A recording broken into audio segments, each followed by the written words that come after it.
More than 400 T-34 tanks stay still on pedestals across the former Soviet Union. Most are T-34 55s, taken from military storage and installed at different times for the next World War II victory anniversary.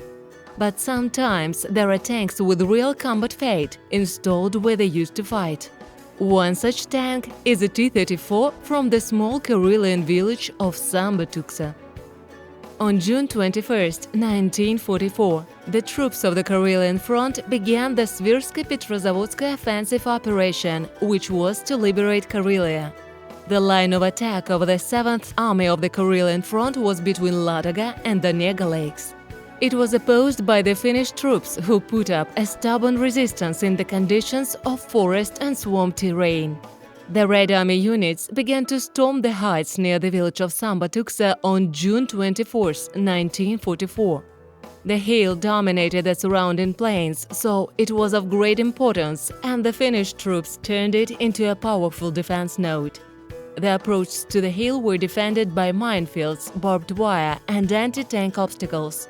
On the top of the hill there were strong fortifications, several lines of trenches, anti-tank artillery and mortar positions. The remains of these fortifications have survived to this day.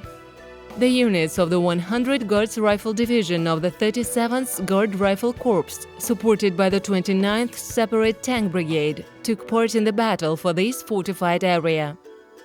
The frontal attack on June 24th was unsuccessful, so the next day the tanks of the 1st Battalion of the 29th Separate Tank Brigade made a countermaneuver. Supported by artillery, the Soviets attacked the hill from the front and the rear simultaneously, driving the Finnish troops out of their positions. The battalion commander was Major Vasily Kolchenko. Tanks of the battalion suppressed 5 enemy firing positions, 3 bunkers were destroyed. During the attack, Kolchenko's tank hit a mine, all crew members were killed, only he was lucky to survive. While in the enemy's rear, Major Kolchenko continued to lead an unequal battle, killed 10 Finns, received 12 gunshot wounds, held out for 16 hours and was rescued by a tank that came to help. For this battle, Vasily Kolchenko was awarded the Order of the Red Banner, one of the highest orders of the USSR. In total, Red Army units lost about 150 men in the battles for Sambatuksa.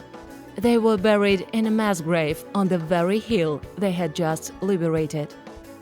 Kolchenko's tank couldn't be restored, so it was left on the hill it had taken. Surprisingly, it wasn't sent to the smelting plant, as it was usually the case with the vehicles which had been destroyed in the battle. After the war, the tank was repaired to its best, and since then it continues to serve, keeping the peace for the 133 soldiers and officers of the Red Army who are buried in the mass grave. This T-34 is equipped with a stamped turret from the Ural Heavy Engineering plant.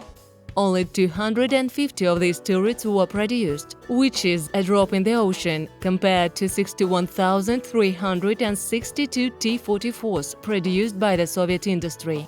The presence of the commander's turret and the combination of track rollers with external and internal shock absorption allowed to judge about the time of issue, the end of 1943.